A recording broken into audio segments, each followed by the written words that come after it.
स्वागत है दोस्तों एक बार फिर से आपका योगेंद्रा टाइम्स प्लेटफॉर्म पे।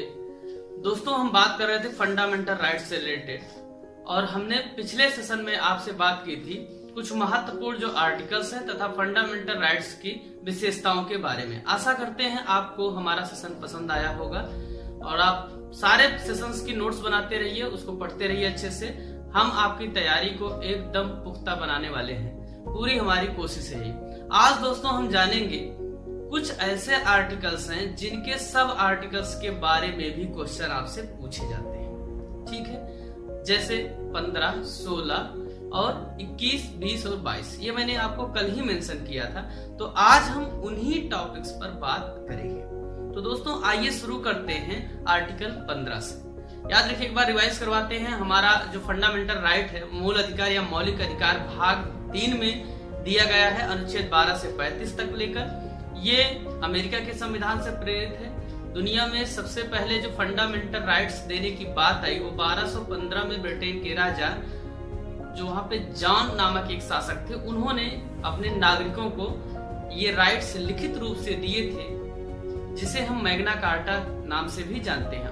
परंतु अगर संविधान की बात करें तो सबसे पहले फ्रांस के संविधान में फंडामेंटल राइट्स लिखित रूप से आया। तो इतना आप याद रखिएगा।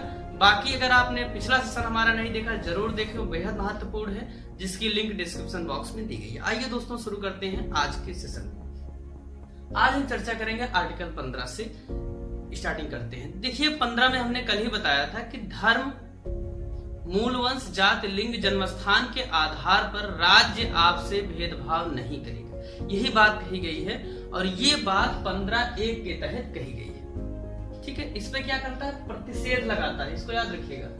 प्रतिषेध का आशय वो मना ही करता है, मना करता है। विभेद मतलब भेदभाव नहीं किया जाएगा। इस बात को आप एक एक वर्डिंग जो यहाँ पे की गई इसको ध्यान रखिएगा थोड़ा, ठीक। तो आधार कितने हैं? धर्म है, मूल वंश है, जाति है, लिंग है, जन्मस्थान है, अर्थात 5 आधारों पर भेदभाव राज्य नहीं करेगा, ठीक है। 15(2) क्या कहता है? अब देखिए 15(1) में जो बात बेसिकली कही गई वो राज्य के दायित्वों की बात कही गई है, जबकि 15(2) में जो बात कही गई है वो कही गई है दुकानों, सार्वजनिक स्थानों, होटल्स, मनोरंजन स्थल पर भेदभाव नहीं किया जाएगा। अर्थात ये सारे सेक्टर्स कैसे हैं? प्राइवेट है। इसको आप याद रखिएगा, कैसे हैं? प्राइवेट है। ये निजी क्षेत्रों द्वारा चलाए जाते हैं। तो जो 15(2) संबंधित है वो निजी क्षेत्रों से संबंधित, अर्थात राज्य की बात तो अलग ही है। कोई नागरिक भी किसी अन्य नागरिक के साथ भेदभाव नहीं करेगा। कोई मान लीजिए आपके कुएं से पानी भर रहा है, कुएं का जमाना नहीं, मान लीजिए हैंडपंप से भर रहा है, कोई सार्वजनिक स्थान पे लगा हुआ हैंडपंप है, तो आप उसके साथ भेदभाव नहीं करेंगे कि वो दलित है, शोषित है, वंचित है, ठीक है। नहीं तो आपको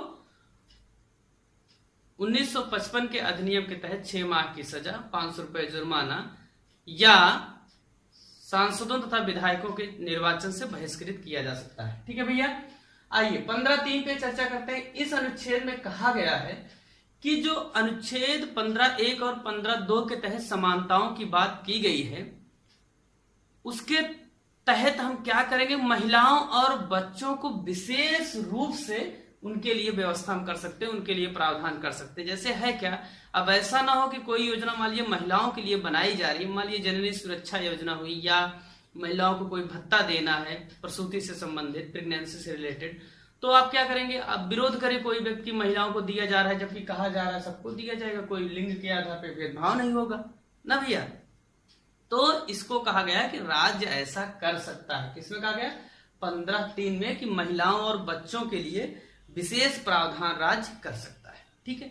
अब इसी के तहत आप देखे होंगे कि जो प्रेगनेंसी पीरियड होता है तो महिलाओं को छुट्टी दी जाती है, ठीक है ना, वो भी इसी के तहत आता है 15(3) के तहत। इस बात को याद रखिए। बच्चों के तहत तरह तरह की योजनाएं चलाई जाती है, चाहे मिड डे मील योजना हो या अन्य योजनाएं, वो भी 15(3) के तहत ही आती है, ठीक है। आगे चलिए हम देखते हैं 15(4) में क्या है। इसमें कहा गया है कि राज्य के जो मेडिकल कॉलेज हैं और इंजीनियरिंग कॉलेज हैं, इसमें जो ओबीसी हैं, एससी हैं और एसटी हैं, इनको क्या दिया जाएगा? इनके लिए विशेष प्रावधान किया जा सकता है। जबकि आप देखिए 15(1) क्या कहता है कि सबके साथ हम समान व्यवहार करेंगे। परंतु ये सब आर्टिकल्स इसीलिए जोड़े गए, नहीं तो बाद में क्या होता, अगर किसी के लिए विशेष प्रावधान किया जाता तो लोग विरोध करते, उसके तहत कोर्ट जाया जाता, ठीक, इसीलिए इसको अलग से लिख दिया गया ओबीसी एससी एसटी के लिए। लेकिन याद रखिए 15(4) में क्या कहा गया, मेडिकल और इंजीनियरिंग कॉलेजों में, 2 तरह की कॉलेजों में सिर्फ क्या आरक्षण की व्यवस्था दी गई यहाँ पे। ठीक है भैया। 15(5) में क्या है, 15(5) में कहा है किसी भी शैक्षिक संस्थान में नामांकन है तो अगर आपको दाखिला लेना है तो जो पिछड़े वर्ग हैं उनके लिए विशेष प्रावधान की व्यवस्था करिए। किसी भी का आशय ये हुआ, चाहे वो सरकारी हो या प्राइवेट हो, आपको दाखिले में छूट मिलेगी, आरक्षण मिलेगा। ठीक है, ये 15(5) में कहा गया है। ये भैया 15(5) 93 संविधान संशोधन द्वारा जोड़ा गया, ये 2005 में आया, इसको याद रखिएगा थोड़ा सा, 2005 में आया। जबकि 15(4) जो जोड़ा गया वो संविधान में पहला संविधान संशोधन जब हुआ था 1951 में, उस समय जोड़ा गया था। ठीक है, तो ये जैसे यहाँ से इसको तो नहीं पूछेगा, लेकिन आपसे पूछता है पहला संविधान संशोधन कब हुआ, तो 1951 में हुआ। ठीक है, ये क्लियर हुआ। अब हमने 15 के बारे में पढ़ लिया कि जहां एक तरफ राज्य ये कहता है धर्म, मूल, वंश, जाति, लिंग के आधार पर, जन्मस्थान के आधार पर हम विभेद नहीं करेंगे, वहीं 15(3), 15(4) एवं 15(5) में कुछ विशेष प्रावधान ऐसे हैं जो इसके अपवाद भी हैं।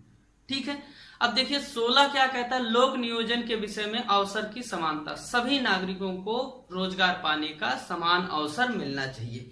हमने पिछले सेशन में इस पे बात कही थी कि इसी के तहत क्या किया जाता है, SC ST OBC general in सब के क्या है, परीक्षा शुल्क अलग अलग रखे जाते हैं। ठीक है भैया, तो 16 में हम जब चलते हैं तो पहले में तो यही कह दिया कि लोक नियोजन के विषय में क्या करेंगे, अवसर की समता रहेगी, सभी लोगों को समान रूप से पार्टिसिपेट होने का मौका दिया जाएगा। ठीक है, अब 16(2) में क्या कह रहा है, 16(2) अपवाद है।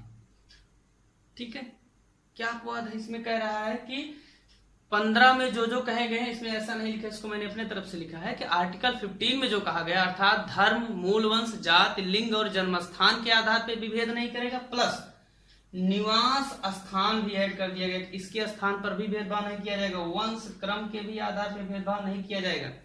निवास स्थान का मतलब क्या, ऐसा ना हो कि आप उत्तर प्रदेश के हैं, उत्तर प्रदेश के मान लीजिए आप हरदोई जिले से बिलोंग करते हैं तो देवरिया जिले में आप नौकरी ना कर पाए। ठीक है, ये बात कही गई है। या मान लीजिए यूपी के हैं तो आप बिहार में जा ना कर पाए। ठीक है, परंतु इसमें भी अपवाद है। उसके बाद 16(3) क्या कहता है भैया, 16(3) कहता है कि राज्य क्या करेगा, निवास के आधार पर भेदभाव कर सकता है, परंतु कब, जब ऐसी विधि बना दी जाए तभी। जैसे आपने सुना होगा कि मान लीजिए उत्तराखंड है, वहां पे आरक्षण लागू है कि कोई भी अगर जॉब आती है तो सबसे पहले उत्तराखंड के नागरिक उसको पार्टिसिपेट करेंगे, उनको वरीयता दी जाएगी एक तरीके से। तो वही है, उसको कब किया था, 16(3) के तहत ऐसी व्यवस्था की गई है। ठीक है, ये क्लियर रहिएगा। अब 16(4) में क्या है भैया, 16(4) में ये कहा गया कि मान लीजिए किसी क्षेत्र में नियुक्ति या पद क्रम में वरीयता में जो पिछड़े वर्ग हैं उनका प्रतिनिधित्व तो नहीं है, तो उनको क्या दिया जाएगा, आरक्षण दिया जाएगा। ठीक है, 16(5) में क्या कहा गया कि धार्मिक नियुक्ति मान लीजिए कहीं पर की जाती है, मान लीजिए कोई एक मंदिर है, वहां पे पुजारी अपॉइंट किया जाता है, तो आप उसको ये नहीं कह सकते कि इस पुजारी को किसी विशेष वर्ग से ही नियुक्त किया जाए। जैसा अभी केरल में एक मंदिर को लेकर हुआ, सबरीमाला मंदिर, जो कि बहुत ज्यादा चर्चा में रहता है, वहां पुजारियों की नियुक्ति को लेकर भी चर्चाएं बनी रहती हैं हमेशा। तो 16(5) के तहत क्या है, किसी भी धार्मिक, मान लीजिए मस्जिद में कोई मुस्लिम अपॉइंट किया जा रहा है किसी पद पर, तो आप उसका भेदभाव नहीं कर सकते कि क्या वहां पे पंडित जी अपॉइंट किए जाए। क्यों, क्योंकि वो धार्मिक मामला है, ये इसके अपवाद की श्रेणी में भी रखा जाता है इसको। ठीक है भैया, तो 16 में ये व्यवस्थाएं की गई हैं कि जहां एक तरफ राज्य कहता है सभी क्या है, अवसर की सबको समानता है, वहीं ऐसे लोग जो दलित हैं, शोषित हैं, वंचित हैं, समाज की मुख्य धारा से अलग हैं, उनके लिए ये विशेष प्रावधान 16(3), 16(4) एवं 16(5) के तहत भी करता है। ठीक है भैया, क्लियर हुआ। अब देखिए 17 में क्या है, 17 में हमने कल बात की थी कि अस्पृश्यता का अंत है, छुआछूत का अंत है, उसमें 17 ही एकमात्र है। उससे संबंधित जो अन्य टर्म थे वहां पे हमने चर्चा की थी। 18 में हमने बताया था उपाधियों का अंत है। 19 महत्वपूर्ण है, जिसके सब आर्टिकल्स कभी कभी एग्जाम में पूछे जाते हैं। ठीक है, 19 हमने बताया कि क्या है इसमें, वाक एवं अभिव्यक्ति की स्वतंत्रता है, अर्थात आपको बोलने की स्वतंत्रता है। जो हमारी प्रस्तावना कहती है उसको यहाँ पे अप्लाई करवाया गया। ठीक है भैया, तो 19(1) में यही है कि वाक एवं अभिव्यक्ति की आपको स्वतंत्रता होगी, आप बोल सकते हैं। ठीक है, 2 में क्या है, अर्थात इसको याद रखिए 19(1)(b), इसको ऑप्शन में देता है 19(b) देगा डायरेक्ट, तो आप बी मार देंगे, जबकि है क्या 19(1)(b). ठीक है, इसको आप याद रखिएगा, ये 19(1)(a) है, 19(1)(b), उसके बाद ऐसे इस तरीके से है। ठीक है ना। अब देखिए बी में क्या है कि जब पहले तो आप बोलेंगे पहले वाले में, दूसरे वाले में आप क्या करेंगे, शांतिपूर्ण एवं हथियार रहित, अर्थात आप इस तरीके का सम्मेलन कर सकते हैं जो शांतिपूर्ण हो और जहां पर हथियार की व्यवस्था ना हो। ऐसा ना हो कि आप सम्मेलन करें और दूसरे लोगों को मारने की वहां पे बात करें। शांतिपूर्ण सम्मेलन हो और हथियार रहित हो। ठीक है ना।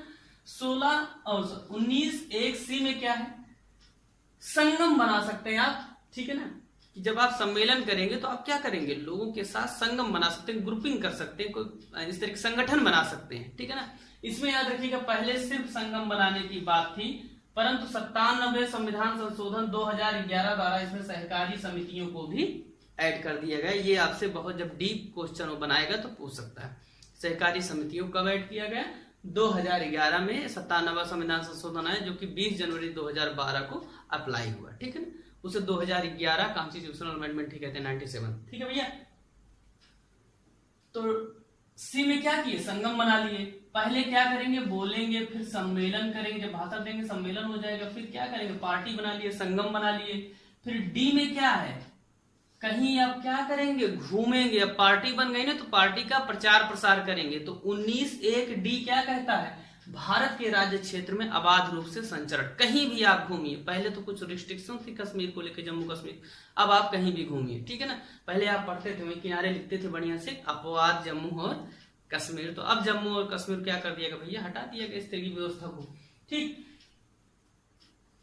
ई में क्या है कि आप किसी भी भारत के राज्य क्षेत्र के किसी भी क्षेत्र में आप निवास कर सकते हैं। ठीक है ना, वहां पर रह सकते हैं, बस सकते हैं, वहां पे आप तो निवास करेंगे। जब आप घूमेंगे तो आप क्या करेंगे, वहां पे निवास करेंगे। पहले इसमें भी अपवाद था, अब उसको जम्मू कश्मीर को हटा दिया गया इस तरीके का अपवाद से। ठीक, तो आप किसी भी आप क्षेत्र में रहें वहां आप घर बना सकते हैं। ठीक है ना। अब इसके बाद देखिए 19(1)(f) भी एक है। ठीक है ना, हमने कल के सेशन में इस पे बात की थी।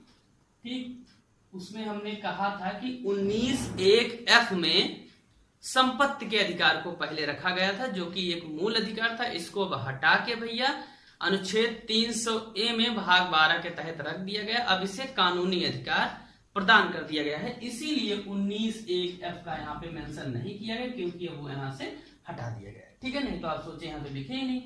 ठीक है ना। 19(1)(g) में क्या है, आजीविका करने को आपका अधिकार है। ठीक, व्यापार आप कर सकते हैं, ये आपका अधिकार है। परंतु एक चीज याद रखिएगा, जो लोग ठेला लगाते हैं सड़कों के किनारे, आपसे पूछा जाता है कई बार, जो ठेला लगाते हैं, रेडी वाले जो हैं, ये अनुच्छेद 21 के तहत लगाते हैं, ना कि 19 के तहत। ठीक है ना, इसको थोड़ा सा ध्यान में रखिएगा। ठीक है, अब देखिए है क्या, 19(1) में इस तरह की बात की गई, आपको अधिकार दिया गया। 19(2) में क्या है, आप इन अधिकारों का गलत तरीके से फायदा ना उठाएं, इसीलिए एक वर्ड यहाँ पे लिखा जाता है, युक्त निर्बंधन।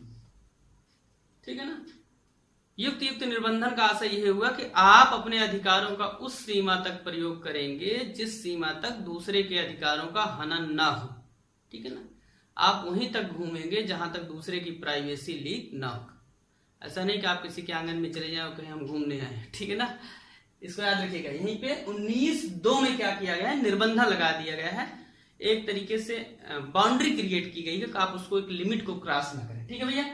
अब 20 क्या है, 20 में हमने आपको बताया था दोष सिद्धि के संबंध में संरक्षण है। तो दोष सिद्धि के संबंध में संरक्षण से संबंधित 3 तरीके के प्रावधान किए गए। मान लीजिए आप गिरफ्तार किए जाते हैं तो भूतलक्षी विधियों से आपको बचाया जाएगा, अर्थात जिस समय आप कोई गुनाह कर रहे हैं उस समय, जिस क्षेत्र में आप कर रहे हैं उस क्षेत्र में उस जुर्म के लिए जो सजा होगी वही आप पाएंगे। ऐसा नहीं कि मान लीजिए आज आप किसी को गाली दे रहे हैं, सजा 6 महीने, कल मान लीजिए सरकार कानून बना दे गाली देने पे 10 साल की सजा है तो आपको 10 साल की नहीं काटनी पड़ेगी। आप आज गाली दे रहे हैं, आज 6 महीने का प्रावधान है तो आज आप 6 महीने की सजा काटेंगे। ठीक है भैया, तो भूतलक्षी कानून अर्थात जो भविष्य में कानून बनेंगे उनसे आपको बचाया जाएगा। ठीक है, दोहरे दंड से संरक्षण है।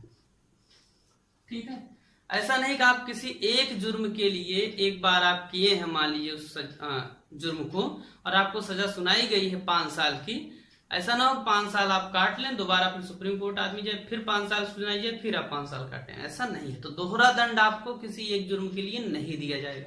ठीक, तो कैदियों के भी राइट्स होते हैं। उसके बाद तीसरा क्या है, 20 का 3, ये बहुत महत्वपूर्ण, इसको आप याद रखिएगा। तीनों, अपने विरुद्ध आपको गवाही देने के लिए बाध्य नहीं किया जाएगा। साक्ष्य आप दीजिए, प्रूफ लाइए। आपने देखा होगा कि कोर्ट क्या करता है, बेसिकली कोर्ट इस सेक्टर पे काम करता है कि आपको पकड़ा जाता है। ठीक, आप कितने बड़े क्यों ना गुनहगार हो, पकड़ा जाता है, उसके बाद आपके ऊपर आरोप तय किए जाते हैं और उस आरोप को सही साबित करने के लिए पुलिस साक्ष्य लाती है, न कि आप लाते हैं।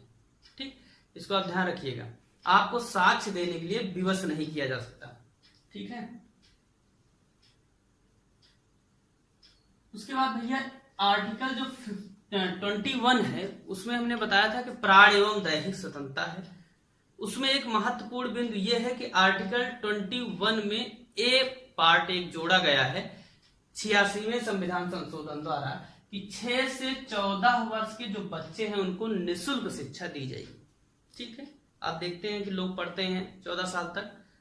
ठीक, तो उनको कहां दिया गया है, आर्टिकल 21A में। ये आपसे पूछता है, बहुत ज्यादा महत्वपूर्ण है। ठीक है, आर्टिकल 22 में क्या है, 22 में ये मैंने बताया था कि गिरफ्तारी से निरोध है, डिटेंशन, और गिरफ्तारी से क्या है, आपको बचाया जाएगा। तो बचाया किस तरीके से जाएगा, जब भी आप गिरफ्तार होंगे तो आपको 22 फर्स्ट कहता है गिरफ्तारी का कारण जानने का अधिकार है। आपको क्यों गिरफ्तार किया जा रहा है ये आपको कारण बताया जाएगा। ठीक है, दूसरा क्या कहता है 22 का 2, आप जिस भी मुद्दे पे गिरफ्तार किए जा रहे हैं आप अपने मनपसंद के वकील को कोर्ट में केस लड़ने के लिए कह सकते हैं। ऐसा नहीं आप राम जेठमलानी से आप बात करते, पहले मान लीजिए इस समय है नहीं वो, मान लीजिए इस समय कोई भी हरीश साल्वे से आप बात करें, हरीश साल्वे का हम 1 करोड़ रुपए लेंगे तो आप कहेंगे हम अपने मन का वकील नहीं कर पा रहे हैं ना, ऐसा नहीं। आप कोई वकील कर सकते हैं जिसका आप खर्चा वहन कर पा सकते हो। ठीक है ना, तो उसके लिए ऐसा नहीं कि सरकार आपको रोकेगी कि आप हरीश साल्वे को अपॉइंट ना करें अपने लिए, आप उनको वकील के रूप में ना नियुक्त करें, आप किसी दूसरे वकील को करें, क्योंकि आप देखेंगे बड़े बड़े केसेस में बहुत बड़े बड़े वकील लड़े हैं। ठीक, आप देखेंगे कसाब के केस में भी उसे उसके मन का वकील दिया गया। ठीक, तो ये भारत की क्या है, लोकतांत्रिक छवि है, जो एक अच्छे लोकतंत्र की पहचान होती है। ठीक, तो अपनी रुचि का वकील रखेंगे, वो आपकी मनपसंद का होगा। ठीक है, तीसरा क्या कहता है भैया, जब भी आप पकड़े जाएंगे 24 घंटे के भीतर न्यायाधीश के सामने प्रस्तुत कर दिए जाएंगे, मजिस्ट्रेट के सामने 24 आवर के अंदर आप पहुंचने चाहिए, आपको पेश किया जाना चाहिए। इसमें 2 चीजें नहीं शामिल हैं, मान लीजिए बीच में छुट्टी पड़ जाए तो छुट्टी को छोड़ दिया जाएगा। ठीक है, साथ ही साथ रास्ते को कवर करने में जितना टाइम लगेगा उसको छोड़ दिया जाएगा। 2 चीजें शामिल नहीं है, आपसे कभी पूछ सकता है, इसको आप ध्यान दीजिएगा। ठीक है, दूसरी बात, कुछ लोग ऐसे होते हैं जो विरोधी या शत्रु देश के होते हैं, जैसे मान लीजिए भारत की नजर में पाकिस्तान का कोई व्यक्ति मान लीजिए पकड़ा जाता है तो ये किसी भी तरीके का कोई अधिकार लागू नहीं होगा, इसको याद रखिएगा। ना उसे कारण बताया जाएगा, ना कुछ भी नहीं बताया जाएगा, उसे पकड़ लिया जाएगा सीधे। ठीक है, और पहले नियम था कि 3 महीने तक उसे क्या है, बिना कुछ बताए रखा जा सकता है, डिटेंड किया जा सकता है। अब इसे क्या कर दिया गया है, 2 माह कर दिया गया है। ठीक है, तो 2 माह अर्थात 60 दिनों तक किसी आतंकवादी गतिविधियों में लिप्त या शत्रु देश के व्यक्ति को अगर पकड़ा जाता है किसी जुर्म में, तो बिना कारण बताए 60 दिनों तक डिटेंड किया जा सकता है, निरोधक कानून के तहत रखा जा सकता है। यह महत्वपूर्ण है, कई बार इसको पूछा गया है। ठीक, तो आशा करते हैं आपको इन सब चीजों को समझने में मदद मिली होगी आज के सेशन से। अब हम नेक्स्ट सेशन में जो बात करेंगे वो है संवैधानिक उपचारों का अधिकार, आर्टिकल 32, जिसे भीमराव अम्बेडकर ने संविधान की आत्मा कहा है। ठीक, उसमें आप रिटों के बारे में जानेंगे। ठीक है, तो कैसा लगा आज का सेशन हमें कमेंट करके जरूर बताएं, बने रहे हमारे साथ, धन्यवाद।